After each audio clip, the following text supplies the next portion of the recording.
Alright, we are back. Got ourselves this open now. Let's go ahead and open this thing up. This box here. So here, I'm assuming is the startup instruction thing. So let's have a look here. What it comes with. It comes with, yep, basic little startup instruction things. So nothing major there. So we just put that back. We don't need that. And here is the camera. So, oh no, it's not. It's a solar panel. Okay, so this is the panel, the Reolink panel. I believe what micro USB. No, it's not. I've got one solar panel, another one generic, but that's a micro. This is Type C, which is good. I like to see that.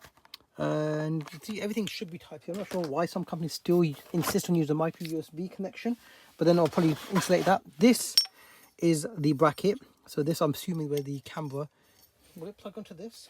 I'm assuming this might plug in. Yeah, it is. So this is going to be for this, I'm assuming, because it's part of the same packaging. Sorry about that. And this, I believe, is going to be roll plugs. Okay, so we've got ourselves some roll plugs here. There's also a bracket for back, and you've got a adhesive foam there, and for those should suffice. The camera's heavy. What is this? I do not know. This is some sort of, I don't know. Anyway, put that aside. And let's get into the meat and potatoes, as they say in the UK over here. Wait, I'm unboxing this thing. This is the camera. Satisfying peel about to take place now. So have a look at this thing. So, yes. So it does look like a Wall-E robot, as you can see here. It does have the LEDs on the side, LEDs on the side, LEDs on the side. The base of this thing, yep, micro SD card. So I'm not sure what it supports, but I'm going to stick a 128 gig. I think that seems fair enough to actually stick a 128 gigabyte in there. And then you've got a power button located just there. Okay, I'm going to go cover up this because I don't need to expose that. But yeah, Wi-Fi camera. The model is the Argus 4. It's a cool name, Argus. All right, cool. And in here, we have ourselves, I'm assuming it's going to be the rest of the stuff. So I don't know what this is for. I really don't know what this is for. But I've got another one of these things. That's the mount for the camera.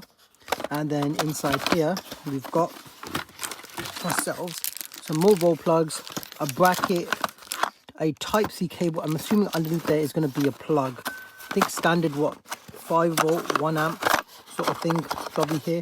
Maybe let's just have a look here. What it's going to be. Ugh. No, it's no plug. Oh yeah, completely solar. I forgot. Okay, why would you need a plug? Exactly, great. So I don't have to think about running a wire inside the premises. All right. So yeah, no plug. So yeah, so it's completely solar.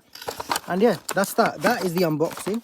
I have to admit, build quality on these things are pretty sturdy. It does have a PIR right at the bottom here as well, and we can peel that off afterwards. But yeah, I'm going to go ahead and pick this thing up and show you how it looks like on the side of the premises. And I'll take some footage and we'll go from there. Catch you in a bit. So as you can see here, it's fit on the side of the premises. The USB cable goes in a certain way and it does provide a snug fit, so you know that no liquid's going to get inside it. One thing I failed to consider was the sun. Now the sun is unpredictable, especially here in the UK when we get basically none. And so because of that, the unit is completely dead most of the time. Sometimes it does have a bit of juice. The other problem is connectivity. Because of the location wherever you put it, you have to bear in mind it needs decent, like reliable Wi-Fi connection. Having a couple of bars of signal isn't going to work. Unfortunately, you just get device extension messages. But apart from that, it's a good thing. So bear that in mind if you do consider buying this camera.